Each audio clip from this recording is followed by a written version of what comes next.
Catalysis अभिक्रिया की गति को बढ़ाने के लिए अभिकारकों की सांद्रता या ताप अथवा दोनों को बढ़ाते हैं।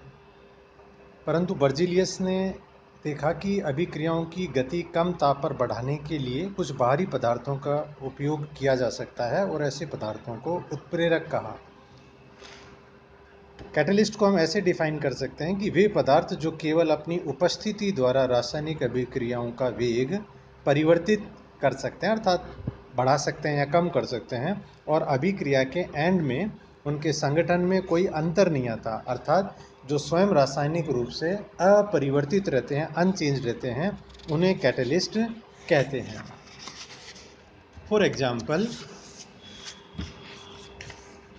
पोटेशियम क्लोरेट को 626 डिग्री सेंटीग्रेड पर गर्म करने पर उसका डिकम्पोजिशन धीरे धीरे होता है, परंतु जब इसके अंदर MnO2 पाउडर मिला दिया जाए तो यही अभिक्रिया 300 डिग्री सेंटीग्रेड पर हो जाती है और काफ़ी तीव्रता से होती है। तो इसलिए पोटेशियम क्लोरेट के विघटन में MnO2 एक उत्प्रेरक का कार्य करता है। इसी प्रकार नाइट्रोजन और हाइड्रोजन की आपस की क्रिया से अमोनिया बनने की अभिक्रिया में आयरन एक उत्प्रेरक का कार्य करता है। उत्प्रेरण क्रियाओं के लक्षण, कैरेक्टरिस्टिक्स।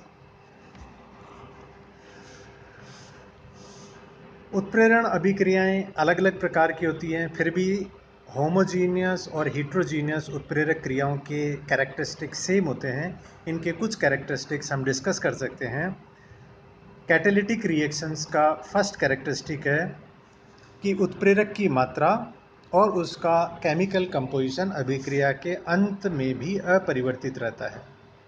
उत्प्रेरक रासायनिक अभिक्रिया में भाग अवश्य लेता है, परंतु अभिक्रिया के अंत में उसकी कुल मात्रा और केमिकल कंपोजिशन वही रहता है जो कि अभिक्रिया के आरंभ में था।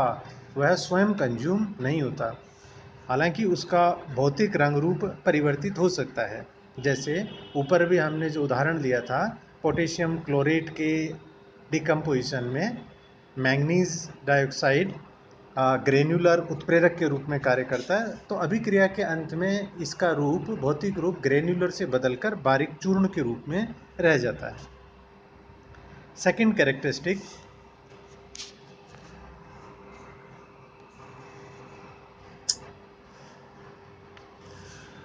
साधारण उत्प्रेरक की अल्प मात्रा अभिक्रिया को उत्प्रेरित करने के लिए पर्याप्त होती है।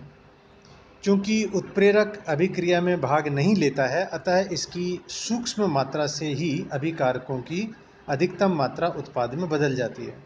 फॉर एग्जाम्पल, H2O2 द्वारा HI के ऑक्सीडेशन को उत्प्रेरित करने में 10⁻⁻4 ग्राम मोलिब्डिक एसिड ही पर्याप्त होता है। कुछ उत्प्रेरकों की अधिक मात्रा पर ही अभिक्रिया प्रभावी है। फॉर एग्जाम्पल, फ्रीडल-क्राफ्ट्स अभिक्रिया में उत्प्रेरक निर्जल AlCl3 की मात्रा अभिकारक बेंजीन की लगभग 1/3 होने पर ही अभिक्रिया होती है। इसी प्रकार होमोजीनियस कैटालिटिक रिएक्शंस की दर भी उत्प्रेरक की सांद्रता के समानुपाती होती है।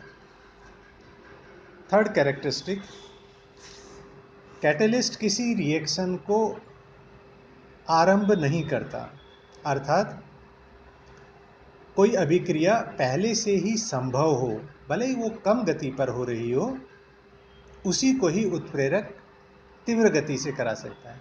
जो अभिक्रिया पहले से ही संभव ना हो, होती ही ना हो, थर्मोडायनेमिकली इम्पॉसिबल हो, कैटलिस्ट की उपस्थिति में भी वह अभिक्रिया आरंभ नहीं होगी। सामान्यतः उत्प्रेरक केवल पहले से चल रही मंद अभिक्रिया को तीव्र करता है, न कि अभिक्रिया को प्रारंभ करता है। उत्प्रेरक की अनुपस्थिति में अभिक्रिया हायर एक्टिवेशन एनर्जी वाले क्रियापथ से होती है, मैकेनिज्म्स होती है, जबकि कैटलिस्ट की प्रेजेंस में वही अभिक्रिया कम एक्टिवेशन एनर्जी वाले पाथ से संभव हो जाती है। Fourth characteristic, specificity. किसी एक पर्टिकुलर रिएक्शन के लिए कोई एक पर्टिकुलर ही कैटेलिस्ट होता है, कोई एक पदार्थ जो किसी एक अभिक्रिया के लिए कैटेलिस्ट का कार्य करता हो, आवश्यक नहीं कि वह अन्य बहुत सारी अभिक्रियाओं के लिए भी कैटेलिस्ट का कार्य करेगा। एक पर्टिकुलर रिएक्शन के लिए एक स्पेसिफिक कैटेलिस्ट ही काम करता है। फॉर एग्जांपल, पोटेशियम क्लोरेट के तापीय अपघटन में MnO2 कैटेलिस्ट का कार्य कर सकता है, परंतु KClO3 के स्थान पर अगर हम KNO3 का अपघटन करें तो यही MnO2 वहाँ कैटेलिस्ट का कार्य नहीं करेगा। कई बार अभिकारक को भिन्न भिन्न कैटेलिस्ट की उपस्थिति में उत्पाद भी भिन्न भिन्न प्राप्त होते हैं। फॉर एग्जांपल, इथाइल अल्कोहल को Al2O3 उत्प्रेरक की उपस्थिति में गर्म करने पर उत्पाद इथाइलिन प्राप्त होता है, जबकि इथाइल अल्कोहल को गर्म कॉपर उत्प्रेरक की उपस्थिति में अभिक्रिया कराने पर एसिटाल्डिहाइड उत्पाद के रूप में प्राप्त होती है।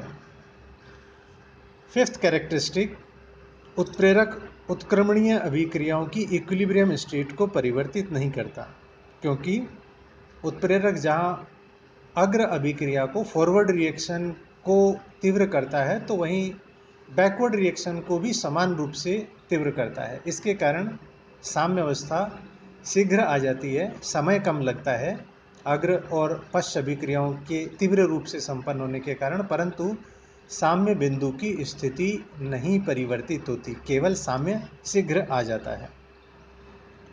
और लास्ट कैरेक्टरिस्टिक जो हम डिस्कस कर सकते हैं, प्रत्येक उत्प्रेरक को अपना कार्य करने के लिए एक ऑप्टिमम टेम्परेचर होता है जिस पर उसकी उत्प्रेरकीय गतिविधि मैक्सिमम होती है। प्रत्येक उत्प्रेरक एक निश्चित ताप पर अधिकतम उत्प्रेरण करता है। इससे अधिक ताप पर उत्प्रेरक की भौतिक अवस्था में परिवर्तन आ सकने के कारण उसकी क्रियाशीलता कम हो जाती है। उस निश्चित ताप को जिस पर उत्प्रेरक की क्रियाशीलता अधिकतम होती है ऑप्टिमम टेम्परेचर कहते हैं।